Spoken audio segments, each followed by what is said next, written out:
I'm going to demonstrate the Style Guide plugin. You can find this at artcontrol.com/products/sg-90. And this is the way the plugin works. Once you've downloaded the plugin, there are a couple of free extensions. One of the extensions is the SG60 to SG90 converter, which if you've already had our free plugin, you can convert all of those style guides over to the new style guide. And the second extension is a Google Fonts extension, which gives you access to all the Google fonts. And that will be integrated nicely into the SG90, and all of your style guides can work by using those fonts. So this is the way it works. Once you've installed SG90, you've installed your extensions, you'll have an SG90 tab that's added in your dashboard on the left-hand side. You'll click on SG90. Then you click on Create a New SG90 Style Guide. Right now I have a few style guides already created, but I'm going to create a new one right now. First thing you're going to see is a place to enter the title. Let's say I had a client called Tektronix. I type in the title and I click Publish. The first thing you're going to see once it publishes the style guide is Add Style Guide section. And the way that the SG90 works is we've broken up our style guide into section categories. We have button box, color box, image box, text box, and once you add the extension, a Google Fonts box. And this is how easy it works. You type in the title. In this case, I want to add my first logo. And to add the logo, I'm going to select New Image Box.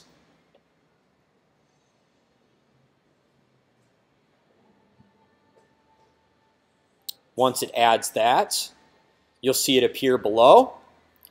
And here we have a few different choices. We can choose the radio box that says Showcase, which will add one large centered graphic, and then all of the subsequent images below that will be put into a 4-column layout underneath the main Showcase graphic. Or it can just be one graphic with no graphics underneath it if you don't add any more. You can select 4-column, which is just simply 4 columns, 4 graphics next to each other, and then the 2-column. You can also choose if you want to turn the modal off or on, and that's if you're uploading larger images. You can have it appear in a larger modal. In this case, I'm going to turn it off because the image is already going to be as large as it needs to be. So here we've got the media library. I scroll to where I've put my first logo image in the media library. I add it. There we've seen it added. Right there, if I want to add any more images, I can just click Add Image. In this case, I just want to leave that as is, and I'll click Update.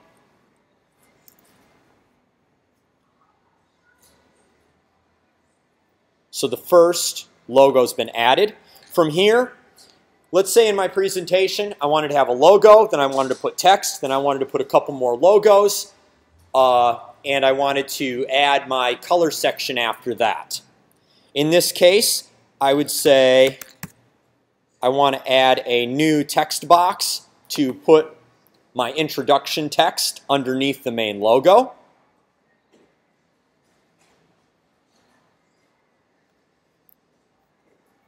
And there it is. It's just been added, which it just looks like any page or post. In this case, I'll put introduction.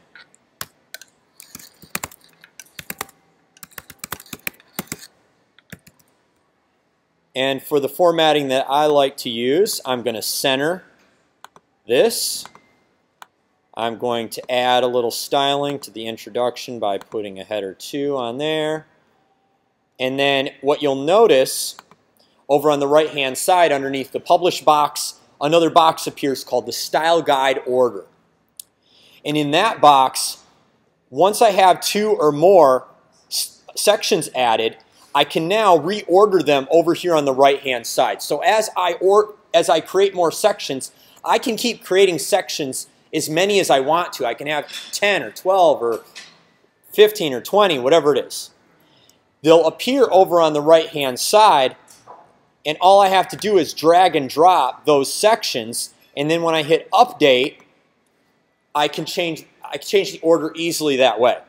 The reason why this is of value to you in the way that you're designing and developing your style guides is because these things, if you're just designing a style guide in a plain page on your website, it can become quickly very unruly and difficult to work with. You're scrolling through a big long page with lots of comps and wireframe and flowchart, and it just gets kind of ridiculous. And who wants to keep adding a modal link to every single one of those graphics as you go down the page? This allows all that to get nicely organized so you can spin up your style guides quickly. They're easy to edit, easily to move sections around, and you can easily delete or add sections at any time. So to delete a section, I could just click Remove Section there. But in this case, let's say I wanted to add my color scheme. So I just go down here and I would say New Color Box after I've added the title. It adds it down here at the bottom. And now all I have to do is put my hex value in. Let's say I just want to add black. And you can call it whatever you want to. And then we'll go.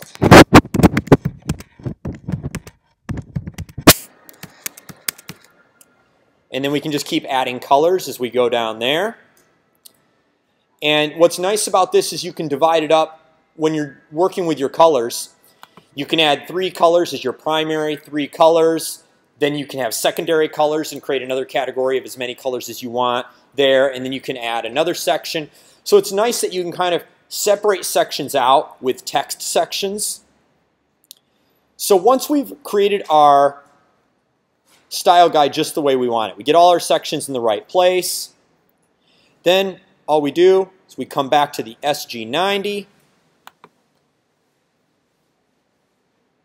click on the SG90 tab, and it allows us to grab our short code from here, and then we can place it in a page.